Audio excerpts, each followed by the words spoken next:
Diga assim comigo: Senhor meu Deus, abra meu entendimento, para que a palavra que eu vou ouvir possa modificar a minha vida. Diga: Senhor meu Deus, ajuda o pregador, para que ele fale da tua palavra do jeito que tu mesmo falarias. Amém. Hebreus 13 diz assim: permaneça a caridade fraternal. Não vos esqueçais da hospitalidade, porque por ela alguns, não o sabendo, hospedaram anjos. Lembrai-vos dos presos, como se estivesseis presos com eles, e dos maltratados, como sendo vós mesmos também no corpo.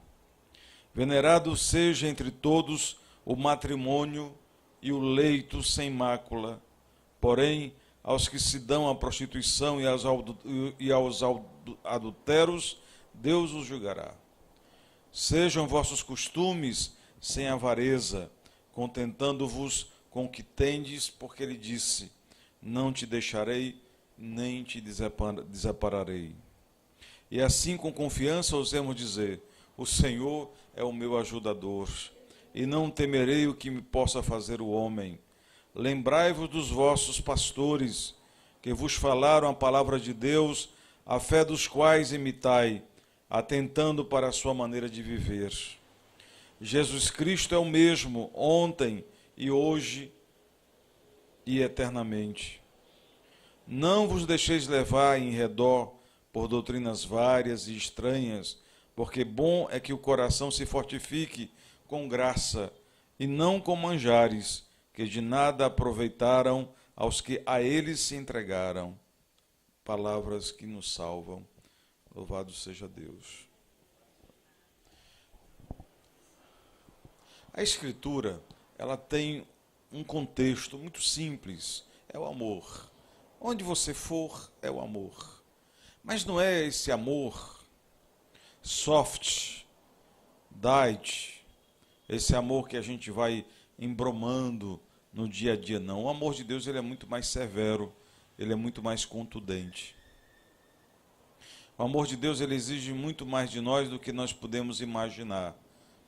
A Bíblia retrata que o amor de Deus só é conquistado com muito esforço. Então não pode ser esse amor cotidiano, esse amor frenesi, esse amor relâmpago, esse amor contato, esse amor, o meu querer acima do querer de Deus. Então o amor fraternal é o amor fratelli, o amor de irmãos. Mas que irmãos? Que irmãos? Numa sociedade onde irmãos de sangue não se toleram, guerreiam, brigam, que irmãos Deus estaria falando? Quem dos nossos irmãos poderia simbolizar a visão do amor fraternal? Somente Jesus Cristo. O nosso olhar é para Jesus Cristo. Ele que perdoa, ele que anima, ele que alto da cruz nos ensina. O amor fraternal, o espelho é o espelho de Jesus. Aonde iremos nos espelhar? Quem de nós tem mais de 2, 3 irmãos? Quem está preocupado com o bem-estar dos outros? A verdade é que Deus, através de Jesus Cristo, revela como deve ser, como deve se comportar aquele que crê, aquele que busca o Evangelho. Então a igreja, ela tem a obrigação de ensinar o amor de Deus, não o amor da família, não o amor da sociedade, não o amor da pedagoga, da terapeuta, da psiquiatra, da psiquiatria, da psicose, da psicologia, de todas as psicos possíveis e imagináveis, porque, coitados, não conseguem chegar em canto nenhum.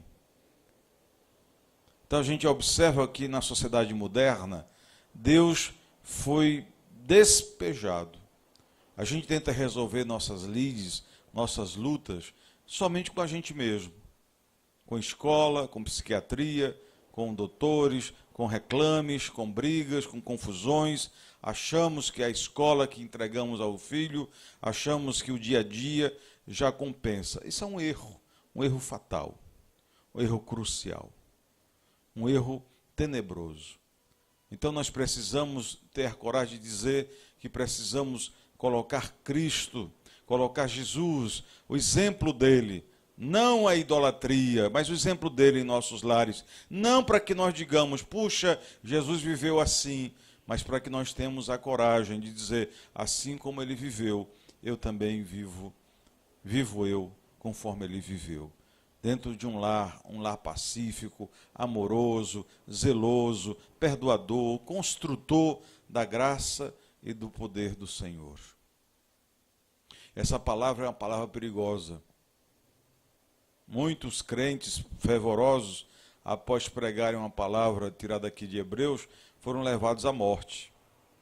Porque é uma palavra que impacta com a sociedade. E agora o impacto não é um impacto agradável, é um abarroamento. A sociedade vai numa velocidade muito grande contra Deus, e aqueles que servem a Deus vão numa velocidade muito grande contra essa sociedade que não quer mais saber de Deus, e há um impacto. Porque na visão de Deus, o amor de Deus não está na materialidade, não está nos egoísmos, nas vaidades, está sim na simplicidade, no amor, no carinho, no afeto, no respeito.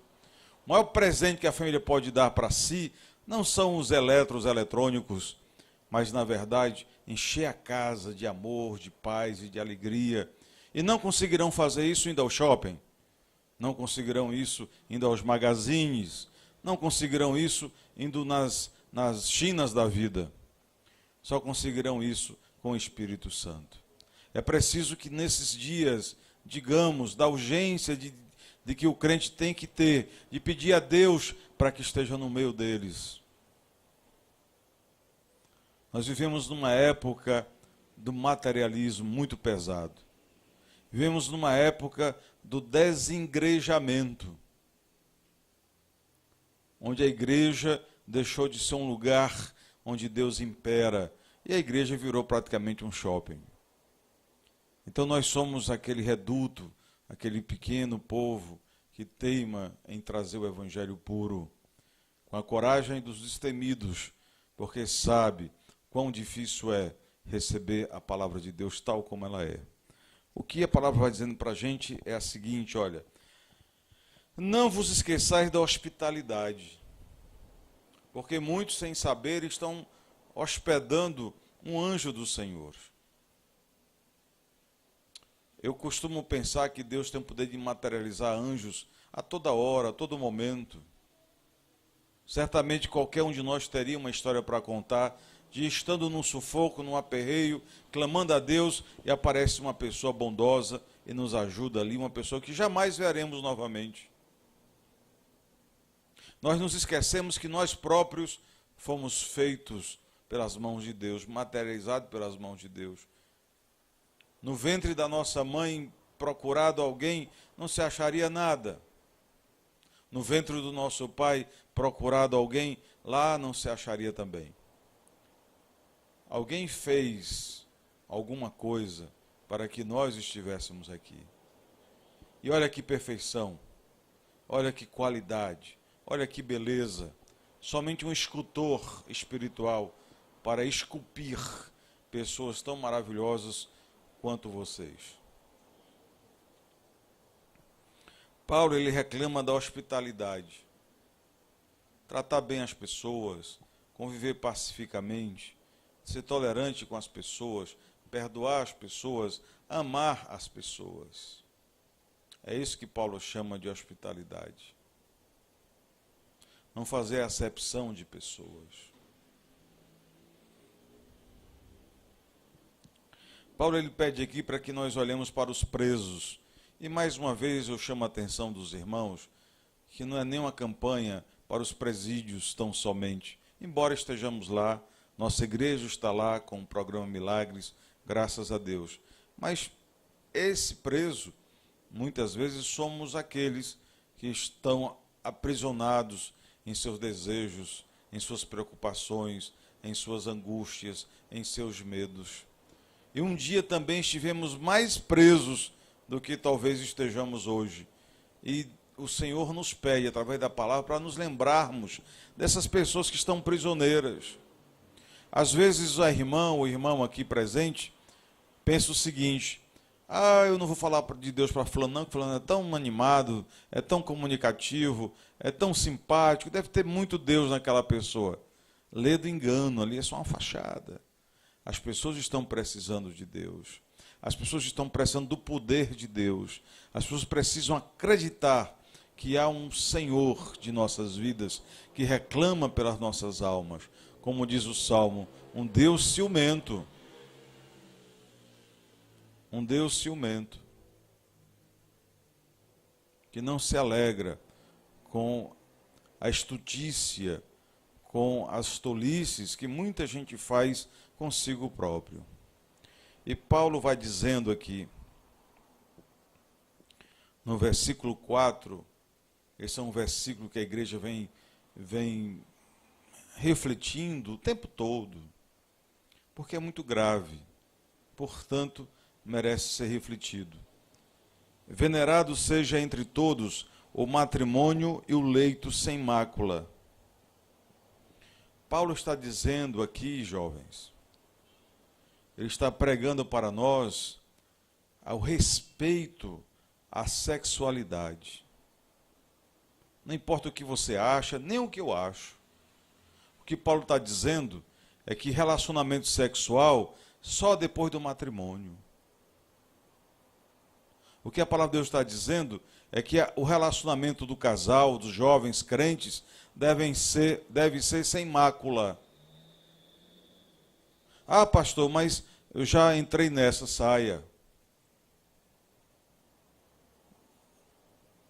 Mas é muito forte. Mais forte é Deus.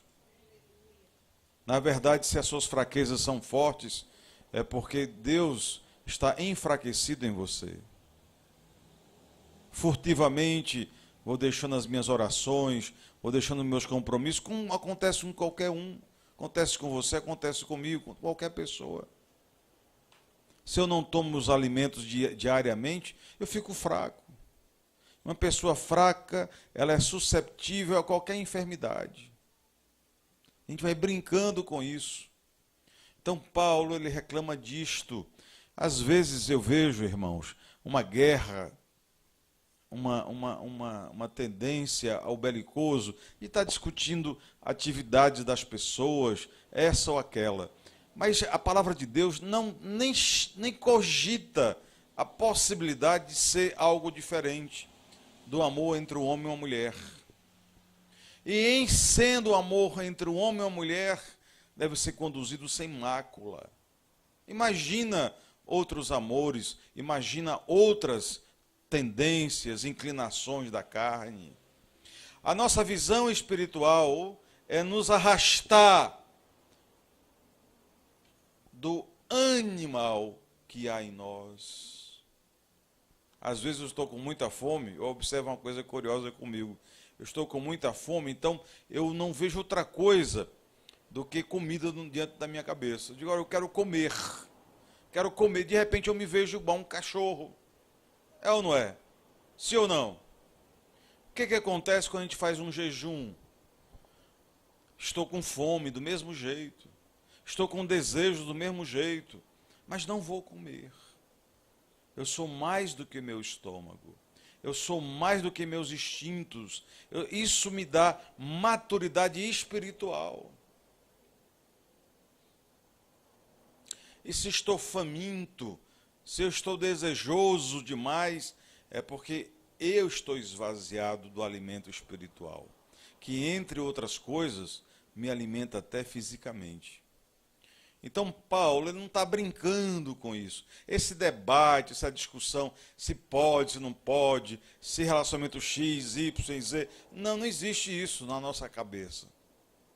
Na nossa cabeça existe jejum, abstinência daquilo que não é possível nesse momento.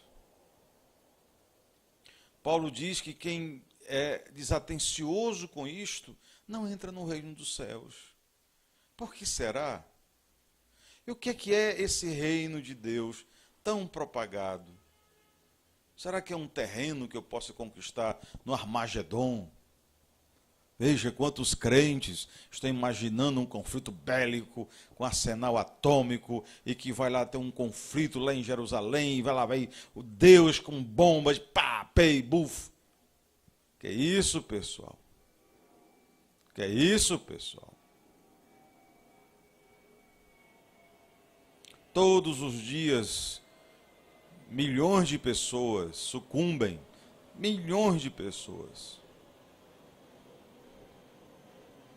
No mundo inteiro. E aqui em Fortaleza, mais ainda. Milhares de pessoas sucumbem. A morte é um negócio muito interessante. Se a pessoa não tiver Deus, a morte encerra tudo. Não tem mais nada, acabou. Sonhos não tem mais. Ver os bisnetos, netos, tataranetos, esqueça. Dinheiro guardado, esqueça. Ódios, raivas, esqueça, tudo enterrado. Diz o pastor que quando o homem morre, e ele está diante do que sobrou do homem que morreu, que é o cadáver, é inservível. Nem isso presta, porque as pessoas o enterram. O que presta em nós é a alma que Deus colocou na gente. É o espírito que Deus colocou na gente. E não adianta, nem se atreva a querer que o jumento deixe de ser jumento. Ele não vai querer deixar de ser jumento. A palavra de Deus não é para jumentos, não é para cavalos. Embora Tiago diga que até esses animais, se coloca arreios, e eles obedecem. Mas existem uns arreios que o homem não admite, que é a sua língua, diz Tiago. E com a língua destrói, mata, incinera vidas. E ele diz, é muito fácil saber se uma pessoa é de Deus. Porque não pode a mesma língua que fala que Deus é grandioso ser a língua que amaldiçoa sua própria família. Ele diz, por acaso da mesma fonte pode jorrar água boa e água ruim? Se isso acontece, é porque este não está na presença de Deus. Então Paulo está dizendo para nós, é isso mesmo, a palavra é dura mesmo. Eu estou casado, eu digo assim, puxa meu Deus, que mulher linda, era tão bom que eu pudesse adulterar com aquela mulher, mas não posso. Tem coisas muito mais graves, tem um reino de Deus muito mais acentuado, não posso. Ah, pastor, é porque o senhor não quer, porque o senhor não deseja. Oh, conversa é essa, porque não pode. E se por acaso cair, eu tenho que dizer, meu Deus, eu pequei contra os céus e contra ti. Não pode existir essa dissimulação, essa sonsice de que eu não estou fazendo nada. É claro que é notório os que desobedecem a esses mandamentos. Arrefece-nos o ânimo. No momento em que eu começo a desobedecer a palavra de Deus, eu começo a perder a espiritualidade. Começo a me sentir muito humano e depois muito animal. E os animais não louvam a Deus. Jamais terão a graça de Deus. Um lobo uiva para a lua, mas ele não sabe nem o que é lua, nem o que é uivo, nem sabe por que está fazendo aquilo. Nós somos os únicos que sabemos. Portanto, não sejamos adoradores como lobos, uivando porque é bonito, porque o som é agradável, ou porque a lua está cheia. Mas que a adoração venha porque o nosso coração está cheio de Deus, está extravasando, está se derramando, e por isso eu estou louvando a Deus, para que os nossos louvores tenham sentido, para que as nossas pregações tenham sentido. Antes de subir aqui na tribuna, eu peço a Deus unção. Oh, meu Deus, me dá unção. Que não seja só uma pregação, Que não seja só por falar.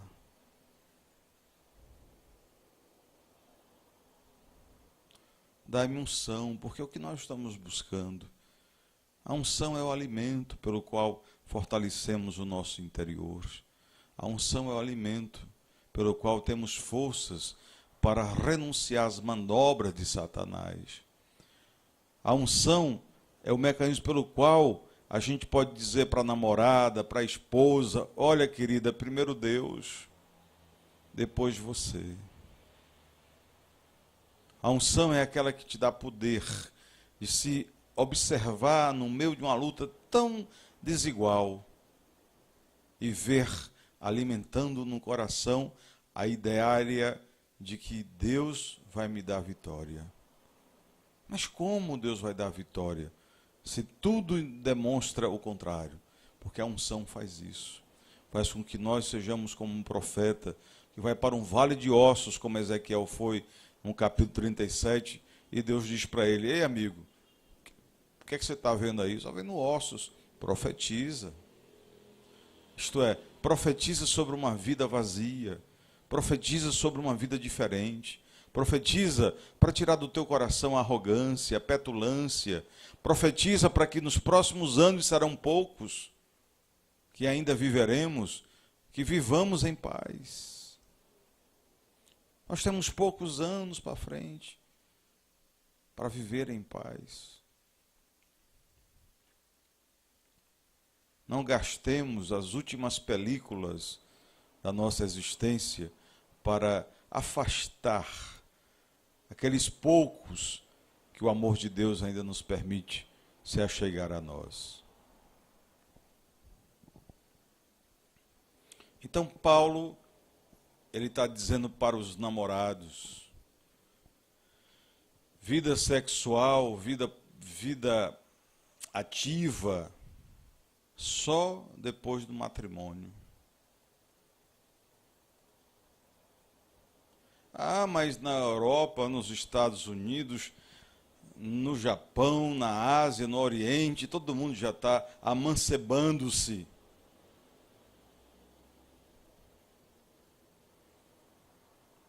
O artista de Hollywood já está no 20º casamento. Nosso olhar, querido, não é para esse mundo. Nosso olhar é para a palavra de Deus. Que ela é boa, ela é perfeita, para nos arguir, para nos orientar, para nos colocar um rumo. Estamos vendo o rumo que essa humanidade está dando para si mesma. É assustador.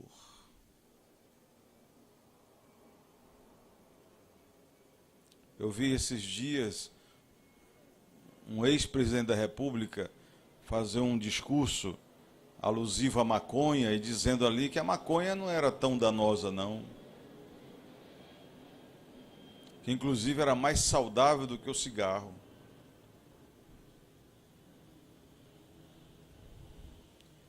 E eu, como pai, como educador, como gente, eu digo para você: pega uma folha de papel do caderno, faça um rolinho, acenda na extremidade e fique sugando só a fumaça, jogando uma fumaça, um carbono, colocando um gás carbono dentro do seu pulmão, como alguns desejam, 40 vezes por dia. Não precisa ter nicotina, não precisa ter marijuana, não precisa ser heroína, não precisa ser cocaína, não precisa ser pepsina, tetraína, LSD, não precisa ser craqueiro.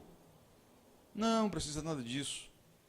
Apenas trague 20 vezes, 40 vezes, ou como alguns fazem, 100 vezes por dia, uma folha de papel sem nada dentro, para que se já saiba o mal que se faz à saúde de alguém. É difícil, muito difícil. O bom é fazer o que todo mundo quer fazer. O bom é pregar, como muitos pregam. Todo mundo já está indo para o abismo, então vamos dar um empurrãozinho para cair mais ligeiro. O difícil é impactar. O difícil é abalroar. Vem um inimigo em alta velocidade e você freia o inimigo com o poder e a autoridade do Senhor. Amém? Eu saía do fórum agora às 5 horas da tarde, 5h30, e um trânsito horrível. Aí 2 rapazes no cantinho, fardados de polícia. Daí para as tantas, os 2 vão para o meio da Washington Soares, com a mãozinha levantada, com um apito na boca, pit! E para todo mundo. Caminhão, ônibus, moto, até bicicleta parou. Porque aquele homenzinho estava revestido da autoridade do Estado. É preciso que os crentes de hoje se revistam da autoridade do Espírito Santo. Para não importando a transmissão dos pecados, a velocidade com que eles venham, que haja crente que levante a mão e diga: pare. Pare aí mesmo. Porque quem vai passar agora é o reino de Deus. Você precisa fazer isto na sua vida. Você precisa fazer isto na sua família. Os sagrados laços matrimoniais, os sagrados laços do relacionamento a 2, que devem ser levados a sério na presença do Senhor. Jamais vulgarizados. Se a igreja pregasse apenas isso, não haveria necessidade de pregar outra coisa. De ser contra categoria X, Y, Z, não tem sentido. Não teria nem sentido. Se não se permitir o relacionamento promíscuo entre um homem e uma mulher, imagina outros relacionamentos. Aqui na igreja fala-se de santidade. Aqui na igreja se fala de renúncia. Aqui na igreja se fala de matar o animal, fazer brotar o ser humano para construir um ser espiritual. Aqui na igreja não se prega para dar veias, para dar campo, para dar grama a jumentos e a cavalos. Aqui se prega um alimento espiritual invisível, e só pessoas invisíveis poderão tomar e comer deles. Paulo diz: sejam vossos costumes sem avareza, contentando-vos com o que tendes, porque ele disse: não te deixarei nem te desampararei. Esse versículo, ele bate na cara da gente. Ele é um versículo perigoso, já falei aqui. Pregadores foram condenados à morte depois que lembraram esses versículos. O que ele está dizendo? Que nós não sejamos avarentos, miseráveis. Aquele que está na presença de Deus tem que partilhar o que tem, o que possui. Não há espaço dentro de uma igreja cristã para pessoas avarentas, egoístas, e só pensam em si mesmos. De jeito nenhum. A igreja, e nós somos poucos ainda, é aquela igreja que você vai andando ali, encontrou um pedaço de batata doce, rapaz, vou levar um pedacinho lá para a igreja. Você foi abençoado financeiramente, rapaz, eu vou levar um recurso para abençoar a igreja, abençoar os irmãos. Meus amigos, tem um irmão aqui que está precisando de uma cesta básica, precisando de uma assistência, não para tornar isso uma profissão, uma coisa mais imediata. Então a igreja pensa nisso. A igreja ajuda aquele que é mais fraco, aquele que é menos aquinhoado de dons. A igreja não é preparadora do mercado. Mercado interesseiro, mercado egoísta. E só pensa em lucro. As pessoas não querem fazer nada se não tiverem lucro. Na igreja de Jesus, nós aprendemos a dar, a oferecer, a doar, sem esperar nada em troca. Por quê? É porque somos bonzinhos? É porque somos pessoas bobinhas? Não, querido. Porque a igreja de Deus, se eu me disponho a ser uma mão aberta em bênçãos práticas. Bênçãos práticas. Não é bênção de discurso refurado, não. É bênção prática. Bênçãos práticas dentro de nossa casa. Você pode ajudar um irmão, pode ajudar a esposa pode ajudar o marido. Não se finjam de mortos. É isso que nosso Senhor está dizendo.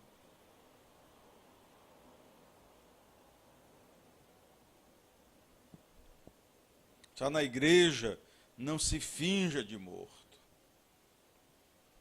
Por quê?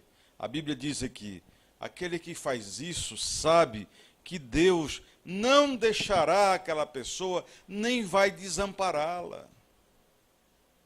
A certeza que vive em nós é que o Senhor, Ele não vai me deixar, meu Deus. Ô Senhor, peguei meus recursos, distribuo-os, e agora fiquei sem nada, o Senhor não vai fazer nada. Não, nós sabemos que o nosso Deus, Ele não nos desampara, nem nos deixa.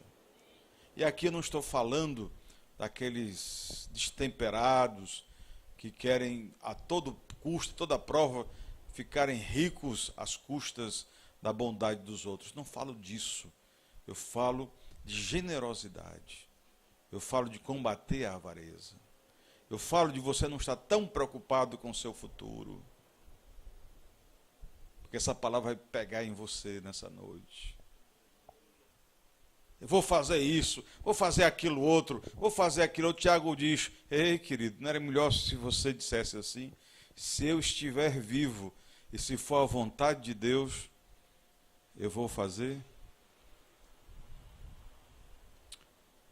Eu assisti um pedacinho de alguma coisa enquanto cortava o cabelo. Eram rapazes se exercitando para as Olimpíadas, aqueles que correm de bicicleta, não sei o quê, os atletas. E a reportagem anunciava que 52 deles no Rio de Janeiro haviam sido mortos enquanto tentavam se exercitar. Um campeão, 3 vezes campeão, foi levado por um ônibus enquanto se exercitava. Diz que eles combinaram com a prefeitura ter uma areazinha da beira-mar de 4 da manhã a 6 da manhã.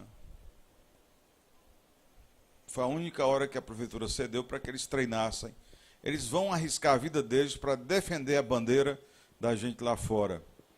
Eles estavam hoje reivindicando o zelo dos motoristas, nós motoristas. Os cuidados do ciclista, diz, olha, não deixa ninguém sair de casa sem capacete, sem proteção dos cotovelos, cotoveleiras, sem joelheiras, sem roupa própria, principalmente para quem disputa. Não sejam atrevidos com a vida. Ele disse, olha, um escorregão de bicicleta e a pessoa está com a cabeça na quina de um paralelepípedo e ali se ceifou uma vida. Ele clamava, ele pediu um rapaz, para as pessoas não serem irresponsáveis, não brincarem com a vida, pelo drama, pela dor, e cada vida tomada abruptamente leva aos lares, leva às famílias. Aí Paulo vai dizer aqui para nós, não é? E assim, com confiança, ousemos dizer, o Senhor é o meu ajudador, e não temerei o que me possa fazer o homem.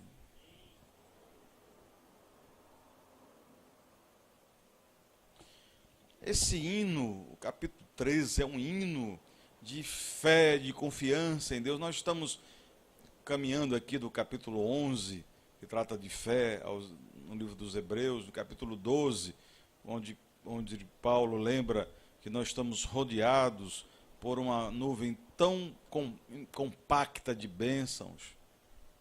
E agora ele está dizendo, por que é assim? Onde está a sua confiança? Uns confiam em cavalos, outros em carros. Você confia no quê? De verdade. De verdade. O segredo de uma vida boa é ensinada por Jesus. Cada um viva o dia de hoje intensamente. Faça o melhor que puder. Seja razoável. Disponibilize um pedaço de tempo para Deus, um pedaço de tempo para você, um pedaço de tempo para os seus negócios. Tenha razoabilidade na vida. Não diga, eu vou fazer isso, serei um homem rico. Porque você não sabe o que vai acontecer amanhã. Mas hoje, faça tudo para fazer pessoas felizes. Se importe com elas.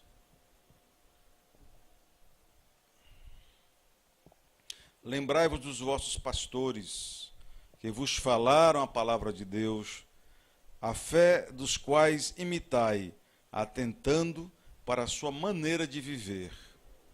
Os pastores, os pregadores, eles têm que ter uma vida digna de ser acompanhada. Pedro lhe diz que um homem, para chegar a presbítero, ele precisa ser corajoso na igreja, ser disponível, ser uma pessoa de um homem, de uma mulher só, não ser afeito a bebidas, a farras, não ser avarento, não ser egoísta. São esses quilates que as nossas igrejas começaram a dizer: um homem, para ser pastor, ele tem que ser formado em teologia, mestrado, doutorado. E o caba conhece a letra da lei, mas não conhece o espírito da lei.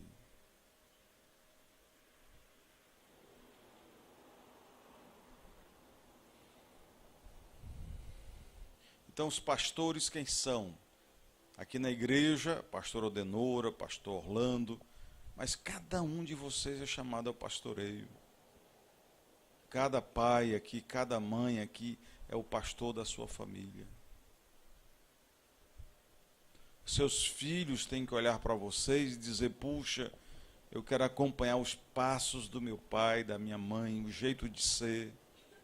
Veja como eles são tranquilos, vejam como eles são trabalhadores, vejam como Deus não deixa faltar nada, e é verdade, e glória ao seu nome.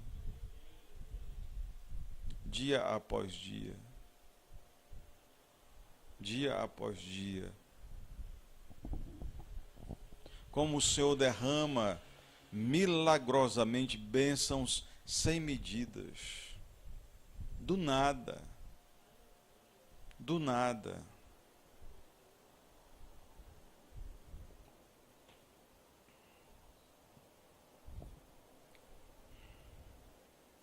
No versículo 8 ele diz assim: Jesus Cristo é o mesmo. Ele é o mesmo de ontem, ele é hoje, e ele vai ser eternamente. As verdades de Deus são eternas. Eternas. Se concentre no nosso encontro. Se concentre em salvar almas. Alegre a Deus. Não estou pedindo à igreja: igreja, me dê aí recursos, fazer aqui uma oferta de alçada, de 3 alçadas, com 10 alças. Não, estou falando, vamos salvar almas. Vamos trabalhar, vamos nos concentrar nisso. Eu tenho conversado com as pessoas e eu tenho observado que, de maneira a nos trazer a reflexão, que a pessoa não está pensando no encontro. Não está concentrada em fazer um excelente encontro daqui uma semana.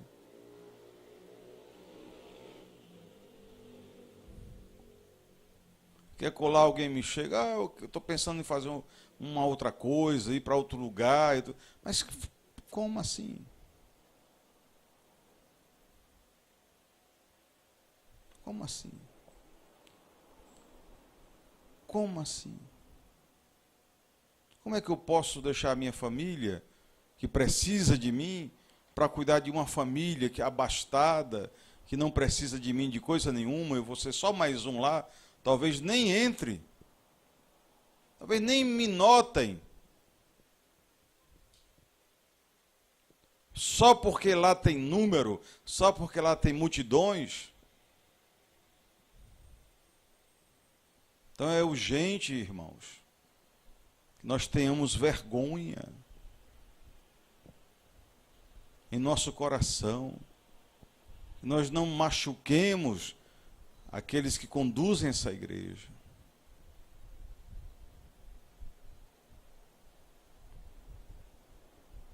É imperativo que façamos assim. Vamos fazer da nossa congregação uma congregação de Deus, uma congregação santa, uma congregação ajustada, uma congregação bem frequentada. Enquanto nós não fizermos isto, nós não podemos arredar o pé daqui. Nós temos dívidas não pagas para com Deus. Dívidas muito caras que estão correndo juros e correção monetária. Pelo impacto contrário, pelo freio contrário.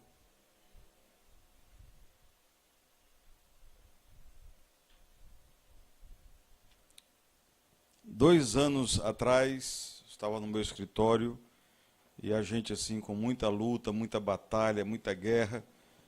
E a pessoa diz assim, mas férias. Eu digo, que férias? Que férias? Vamos é trabalhar, porque sem tirar férias, quando a gente voltar não vai ter mais nada. Que férias? Que férias? Eu que tinha um hábito 3 anos atrás, pelo menos 2 vezes no mês eu ia no Fortim, uma casa de praia que eu tenho lá. Agora, quando a história cresceu aqui na igreja, eu digo, esqueça Fortim. Como é que eu posso ir para o Fortim? Põe isso aqui ficando enfraquecinho, lá Fortim e aqui enfraquinho. Um bocado de irmão, cabeça voadora, pisando no tomate, afundando a obra de Deus. Não, esqueça Fortim. Não vou mais para Fortim, não. Fortim é a fortaleza do Senhor, o Monte Sião. E essa luta não terminou não, irmãos. Na verdade, de onde eu estou olhando, nem começou. E quem tem lutado por nós é o Espírito Santo. Que eu posso dizer, fica na esperança de que nós tomemos juízo.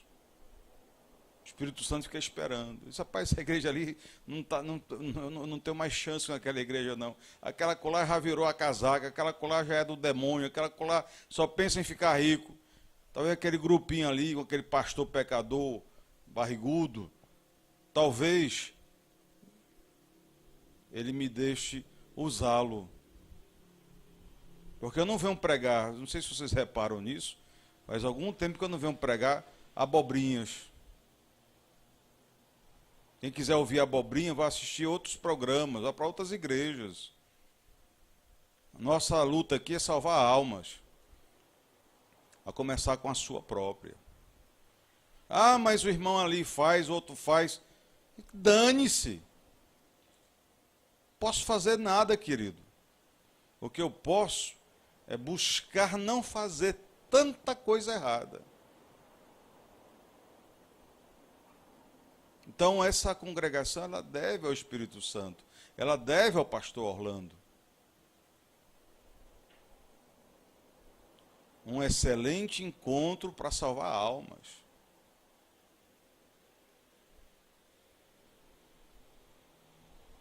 Isso é uma dívida de sangue espiritual.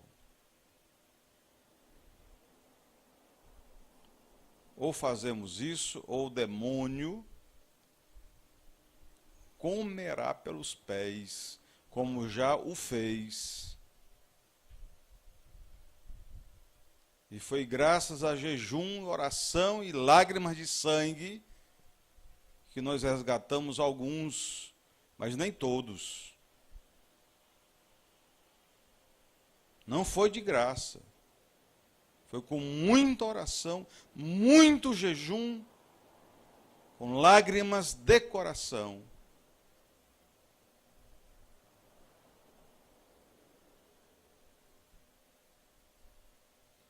E nós precisamos, irmãos, dos dons, porque Deus derrama dons aqui. Desenterre-os. Desenterre-os. Porque está escrito, se tu não me reconheces na assembleia, tampouco eu te reconhecerei diante do Pai. E muitos dirão, mas Senhor, eu estava te louvando, eu estava cantando loas para ti. Ele diz, eu não te conheço. Eu não te conheço.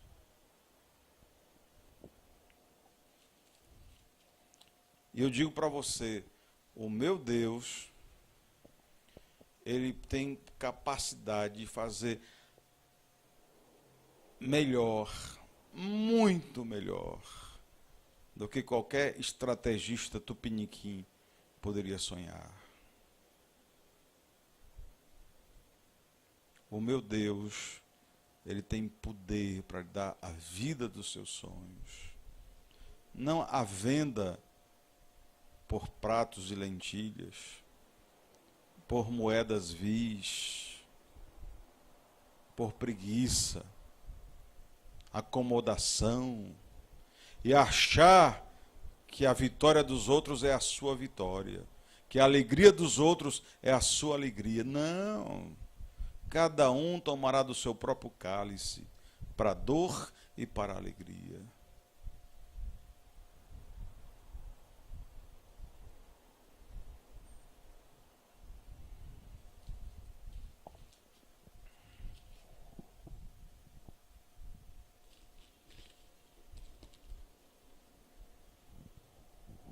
Estou muito mais hoje para Joel e Malaquias.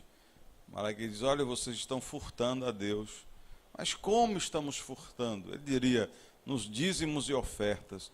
E eu digo, no pouco tempo que nós dedicamos a Deus, no pouco tempo que salvamos almas, no pouco tempo que buscamos a nossa santidade, no pouco tempo que nos esforçamos para alcançar o reino de Deus.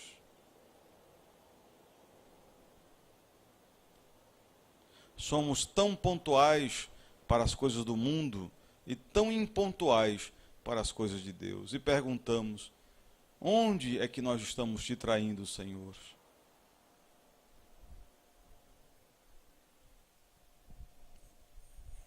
E Hebreus fala aqui no versículo 9, não vos deixeis levar em redor por doutrinas várias e estranhas, porque bom é que o coração se fortifique com graça e não com manjares, que de nada aproveitaram aos que a eles se entregaram.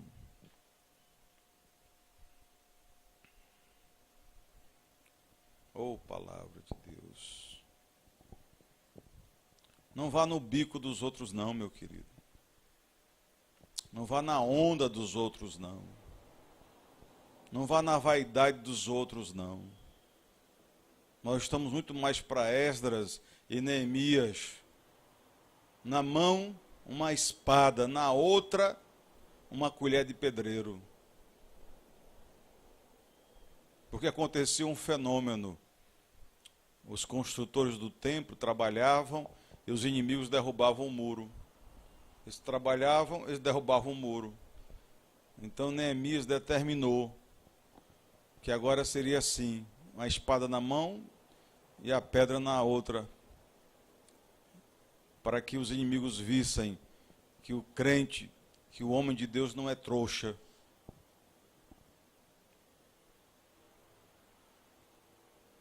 Que a nossa igreja, que a nossa casa, que a nossa família está blindada pelo Espírito Santo. Blindada.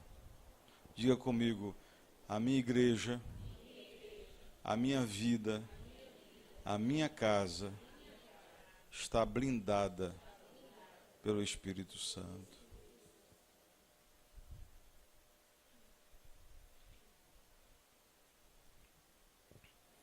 Paulo ele diz: alimentem-se com a graça de Deus.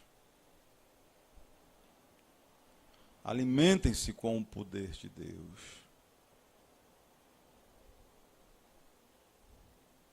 E não com os fast foods da fé.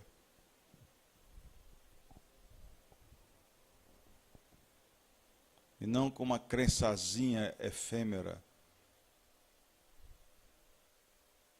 Porque Paulo diz: bom é que o coração se fortifique com graça, e não com manjares. Os manjares, graça e manjares, a dicotomia é a seguinte: a graça é Deus que dá, os manjares são os homens que fazem. O segundo não fortalece a alma, o primeiro sim. Onde estou traindo a Deus, pastor? Muito simples. Como é que eu estou cuidando do programa Milagres? Como é que eu estou trabalhando para o retiro agora?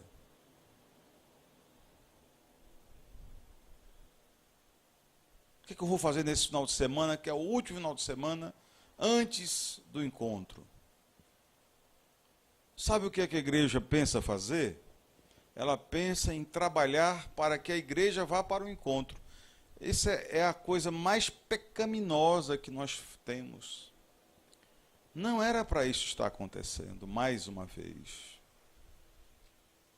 A igreja era para estar se preparando, trabalhando para levar um convidado seu, alguém da sua casa, alguém da sua família, que vai morrer, que está morrendo. Porque somos indiferentes a essas pessoas. Nós não acreditamos, ou se acreditamos, desdenhamos, que ainda é pior, de que o poder de Deus que agiu ali, são tantas testemunhas, nuvens tão grandes. Eu fiz aqui uma vigília sexta-feira agora. Não tinha uma pessoa entrando nessa igreja, de alguns meses na igreja, que não desenhasse uma sorte de bênçãos, uma nuvem de bênçãos, de milagres. Que era para estar todo mundo serelepe, animado, extremamente trabalhando, buscando, para devolver para Deus o que Deus fez por você, fez pela sua casa, fez pela sua vida.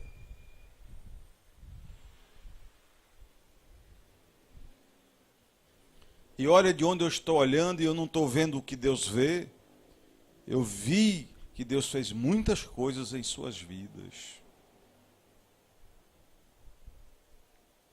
E meus olhos sofrem de miopia, onde Deus enxerga até teu coração.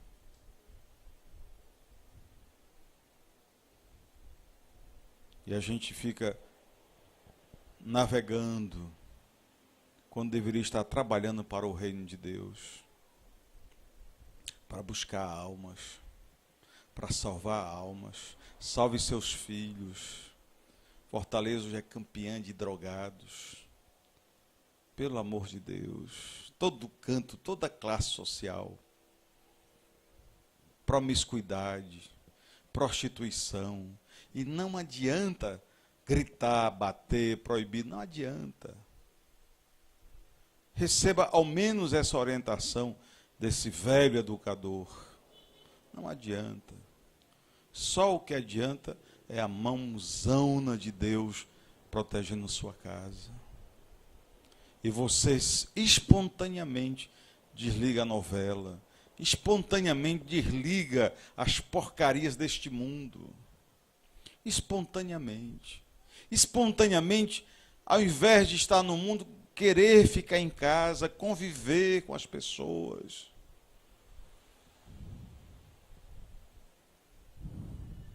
Se a sua família não quer isso, busque a família de Deus, que ela tem que querer.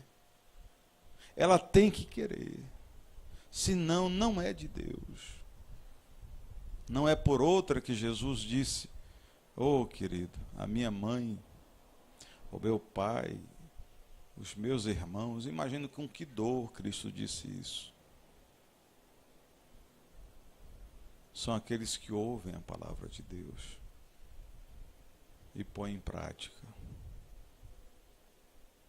Eu já vivi muitos anos para saber que o fato de ter saído da mesma barriga não une irmãos.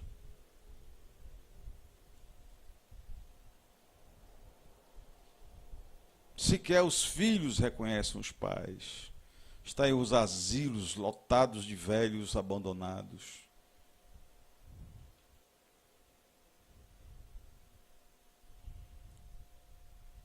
Porque aquela família deu tudo para os filhos.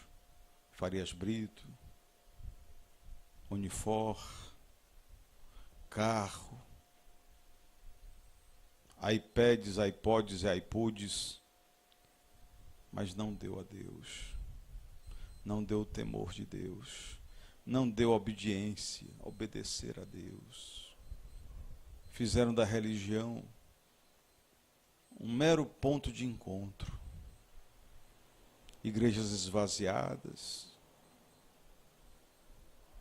de cadeiras cheias.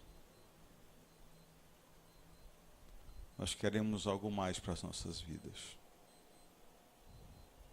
Tem um perfil de igreja que nós estamos lutando aqui. Uma igreja feliz, uma igreja que comunica o reino, uma igreja de amor, uma igreja fraternal, uma igreja de dons, uma igreja de poder. Quando o pastor tem a coragem de colocar 30, 40 pessoas para dizerem: diga aí o que é que Deus agiu na sua vida. E da boca de cada um sai 2, 3, 4 milagres grandes. Que se nós vivêssemos na Idade Média, todo mundo aqui já estava no altar como santo. De tamanha nuvem de milagres. Mas nem isso nos assusta, nos impacta, nos anima. Por isso vamos pedir ajuda do Espírito Santo. Porque é uma limitação no pregador. Eu não posso chegar no seu coração, nem na sua vontade.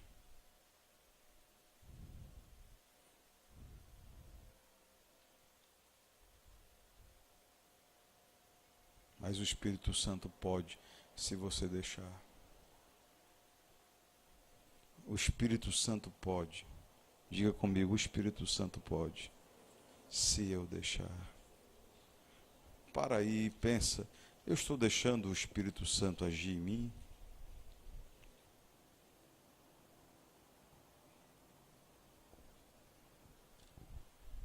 Em Hebreus 12, 12 diz assim: portanto, tornai a levantar as mãos cansadas e os joelhos desconjuntados. E fazei veredas direitas para os vossos pés, para que o que manqueja se não desvie inteiramente, antes seja sarado. Segui a paz com todos e a santificação, sem a qual ninguém verá o Senhor. Tendo cuidado de que ninguém se prive da graça de Deus. E de que nenhuma raiz de amargura brotando vos perturbe, e por ela muitos se contaminem. E ninguém seja fornicador ou profano como Esaú, que por um manjar vendeu o seu direito de primogenitura.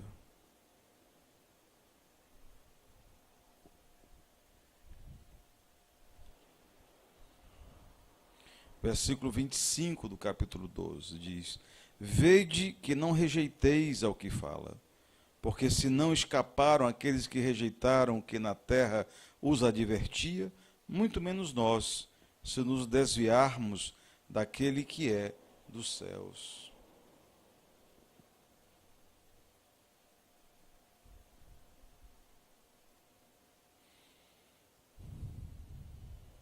Versículo 29. O nosso Deus é um fogo devorador. O nosso Deus, vamos dizer?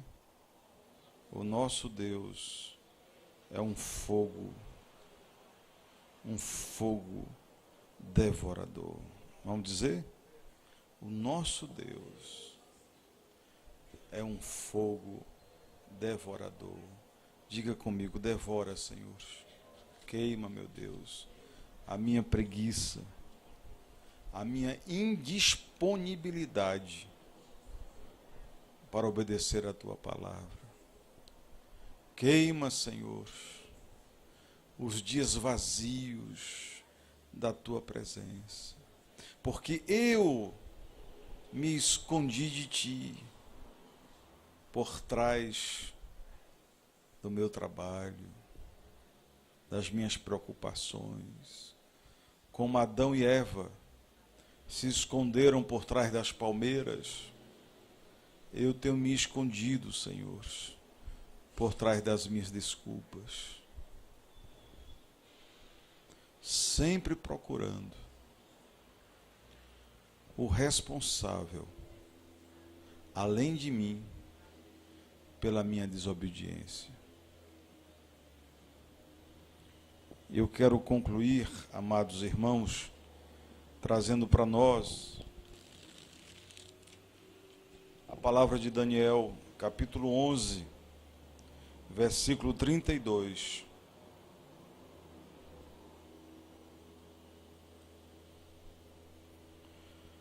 Na parte B, que diz assim, diga comigo: mas o povo, diga todos, digam todos, todos, mas o povo que conhece ao seu Deus se esforçará e fará proezas. Vamos dizer juntos. Por favor, fique na posição de vigília. Ajeite sua postura. Seja responsável por você agora. Isso aqui é como a gente estiver dizendo para Deus: oh Deus, me dá mais uma chance. Me dá mais uma oportunidade.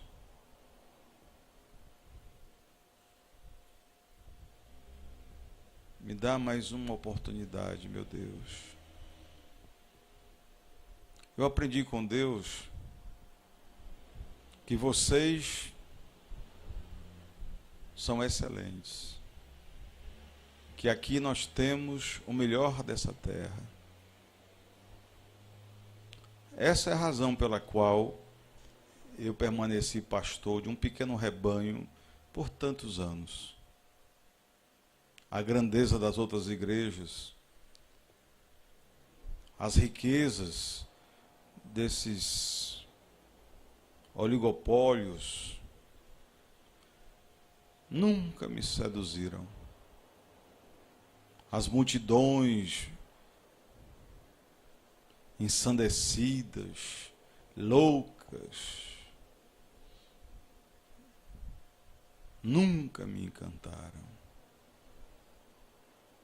Meus ouvidos nunca foram abertos para o encantador de serpentes. Aqui, nesse lugar, eu já vi o melhor dessa terra. Aqui, nesse lugar, eu já vi milagres de toda sorte, de todas as realidades. E quero ver um milagre Dos corações que vão se abrir para Deus nessa noite. E como um profeta humilde dizer: usa-me, Senhor. Usa-me, meu Deus. Sem desculpas. Usa-me, Senhor. Tantos talentos enterrados. Tantas coisas maravilhosas engalfinhadas. E o Senhor tem dado a essa igreja pastores dedicadíssimos à obra.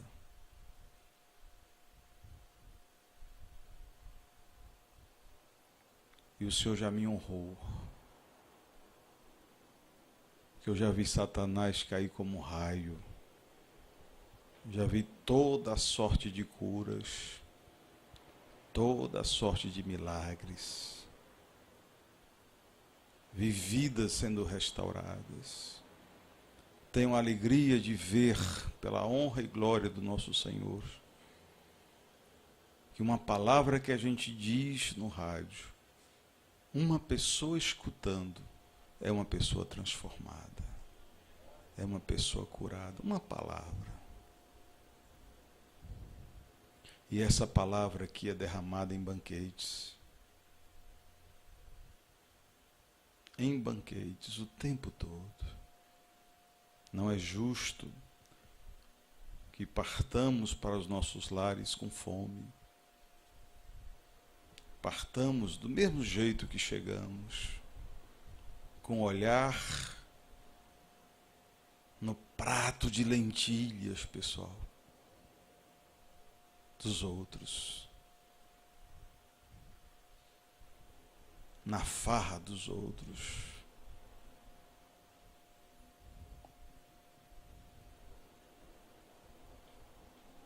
Diga: não nós, não nós, o povo eleito, a nação santa, que Jacó, através do seu Deus, nos revelou as maravilhas de Jeová. Jeová maravilhoso, Jeová maravilhoso, tua graça nos constrange, teu amor é tremendo, tem cuidado de nós, mais do que pedimos ou pensamos.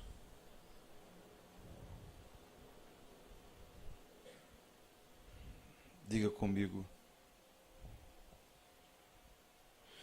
mas nós, o povo de Deus, que conhece ao seu Deus, vai se esforçar.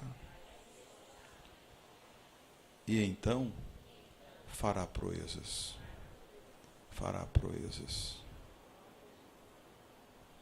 Aleluias. Espírito Santo, Espírito de Deus, ajudai, Senhor, para que enxerguemos as maravilhas desta casa e do seu povo.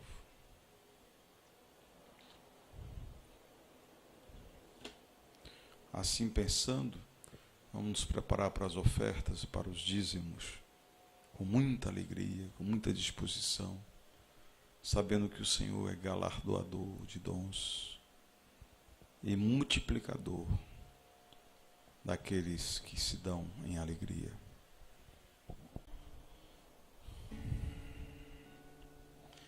Essa vigília de amanhã ela vai ter uma característica diferente, mas apenas por um aspecto. Nós vamos canalizá-la para o encontro.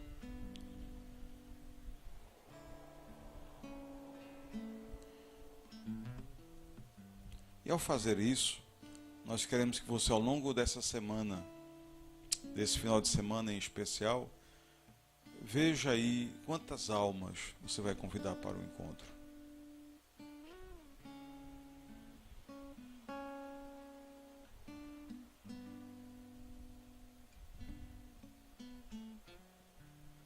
Bíblia diz que quando a gente não tem alguma coisa espiritual, é porque a gente não está pedindo.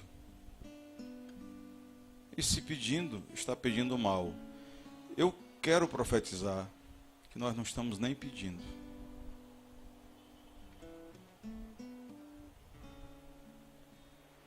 Porque nosso Deus, ele é um educador fantástico. Se eu passo assim 5 minutos, às vezes eu passo 5 minutos ali, até com uma vontade, mas Deus sabe que com vontade ou sem ela, eu vou estudar a palavra. Aí vem um mundo. Vocês não imaginam um mundo de mensagens que o Senhor me deu por uns meros minutos que eu passo com Ele. Eu não disse nem 3%. Por quê? Porque o desejo do Pai é dar-nos o reino. O desejo do Pai é ver toda a igreja feliz.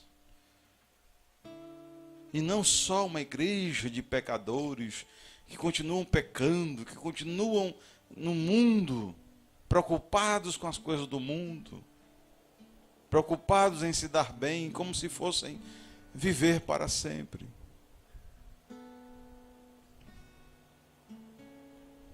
A merecer a frase que diz: muitos pensam que nunca morrerão, que vão viver sem nunca encontrar a morte. E muitos morrem sem nunca terem vivido.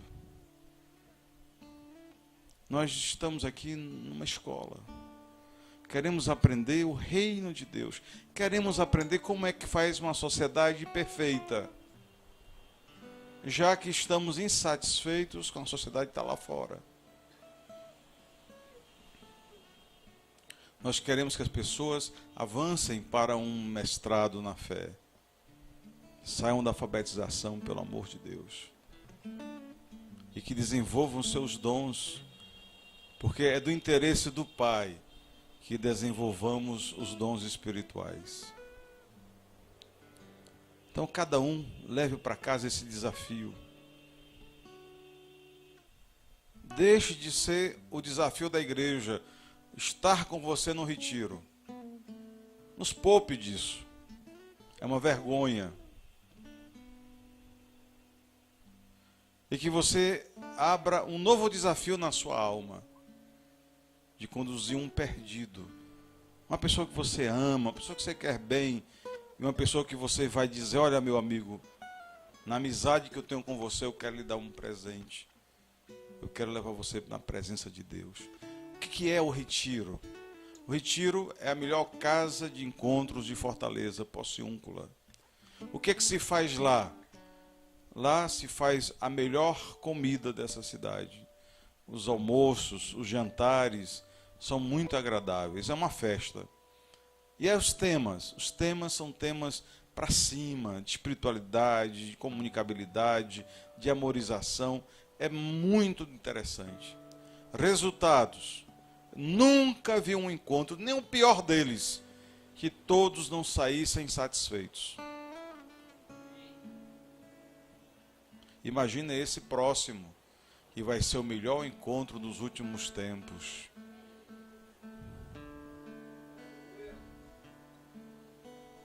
E por favor, todos estão, antes vocês eram meninos, muitos eram meninos, hoje estão todos adultos, seus negócios.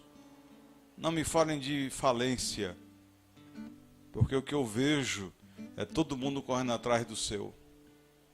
E ninguém gosta de chegar em casa sem ganhar o din-din da semana, o din-din do mês para pagar suas contas.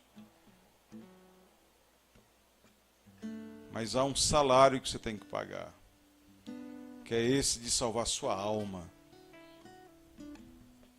santificá-la para a honra e glória do Senhor Jesus. Não pense que alguém adora a Deus porque adora a imagem do Cristo ou a lembrança do Cristo.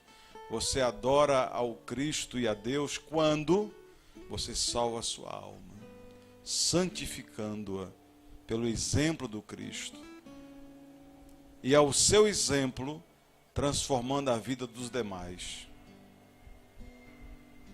Olhos no retiro. Não me fale de outra coisa. Não me traga outro assunto. Outro assunto trataremos no meu escritório. Negócios.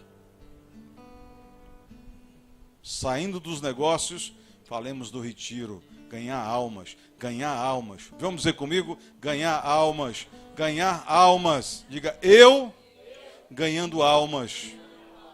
E o Senhor me abençoando. Diga, eu salvando vidas. Eu dando o melhor de mim para entregar um maior presente a Deus. Eu mesmo. Eu, diga, eu mesmo.